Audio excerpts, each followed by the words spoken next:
not really talking buying a home. Okay.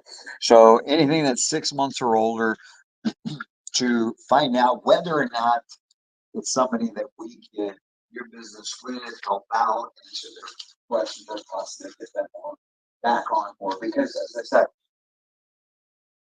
when they come in, if they came to see you, they came to your location, or they contacted you, they never came. Typically, these older leads, usually anywhere between 60 to 65% of them have never even bought a home. Sometimes it's because they can't. Sometimes it's because they just ran into issues trying to buy a home. But a lot of times it's just they never went somewhere to actually buy. Or if they came to see you, they never went anywhere else. Or they went somewhere else, but it was the same thing, and they didn't get treated in a way that made them make a decision to go ahead and buy, right?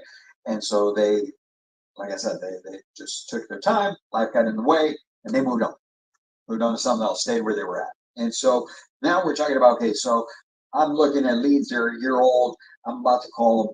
What do I say that's going to help me position myself in a way that follow up? You gotta get the word follow up out of your phone vocab.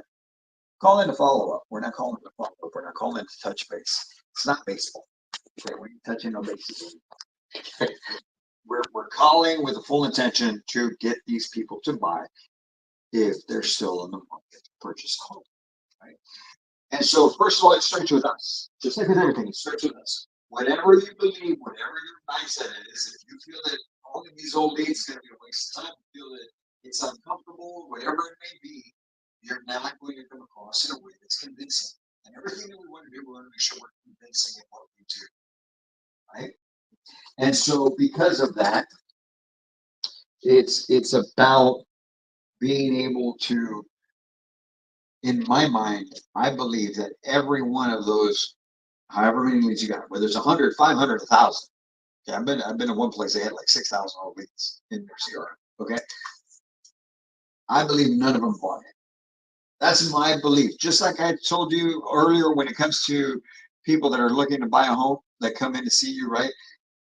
They either want to buy it, they think to buy it. It's my job to figure out which one it is. I'm the one who has to figure out whether or not they can or can't. And until I prove to myself that they can't, I'm in it 100%. When in this case, I'm in it 100% when I'm calling, believing that they have not bought yet and they are still looking for a home. But I have to find a way to get my foot in the door where I don't come across and like I said, some of them a year later moved on to other things. So if I call right off the bat and ask them, hey, this is Caesar over at so-and-so, I was calling to find out if you're still in the market for a home, the majority of them are going to tell me no, just because they don't want to deal with that again, right? They don't want to go back there again. So how do we avoid that? And the question is simple, like we talked about earlier. Who can remember that question? Two-bedroom or three-bedroom? That's right. The Caesar over had, is it mid-Florida? What Florida? Sometime, right? The Caesar over mid-Florida. Brandy, couple, about 6 months. I say a few months. I would say a few months.